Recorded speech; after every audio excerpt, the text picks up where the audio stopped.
उसमें रंग बिरंगे कमल खिले हुए हैं। बहुत से भौरे मधुर गुंजार कर रहे हैं। जल के मुर्गे और राजहंस बोल रही हैं, मानो प्रभु को देखकर उनकी प्रशंसा कर रहे हैं। चक्रवाक, बगुले आदि पक्षियों का समुदाय देखते ही बनता है, उनका वर्णन नहीं किया जा सकता है। सुंदर पक्षियों की बोली बड़ी सुहावनी लगती है, मानो रास्ते में जाते हुए पथिक को बुलाए देती है। उस झील पंपा सरोवर के समीप मुनियों के आश्रम बना रखे थे। उसके चारों ओर वन के सुंदर वृक्ष हैं, चंपा, मौलसी, कदम्ब, तमाल, पाटल, कटहल, डाक और आम आदि बहुत प्रकार के वृक्ष नए नए पत्तों और सुगंधित पुष्पों से युक्त हैं, जिन पर भौरे के समूह गुंजार कर रहे हैं।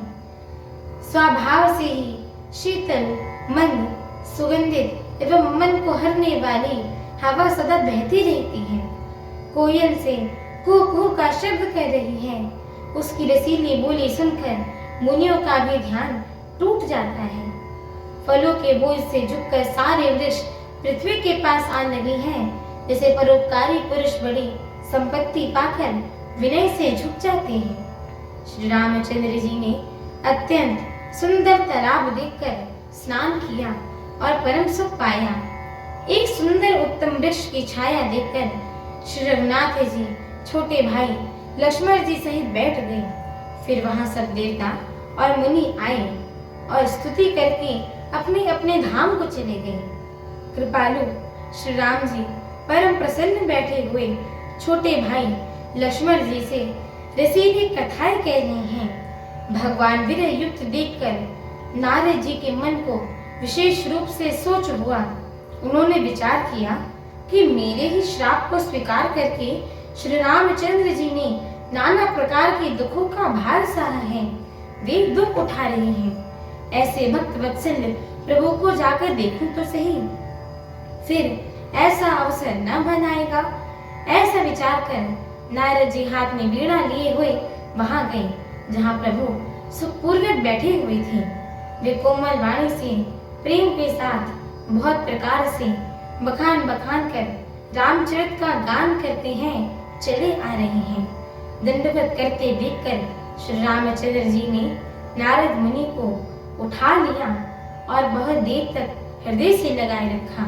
फिर स्वागत कुशल पूछकर पास बैठा लिया।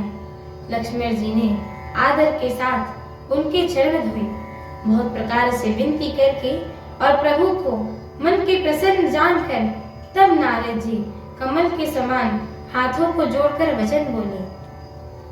हमारी आगे की श्री राम कथा को सुनने के लिए हमारे चैनल को लाइक, शेयर, सब्सक्राइब एवं कमेंट अवश्य करिएगा।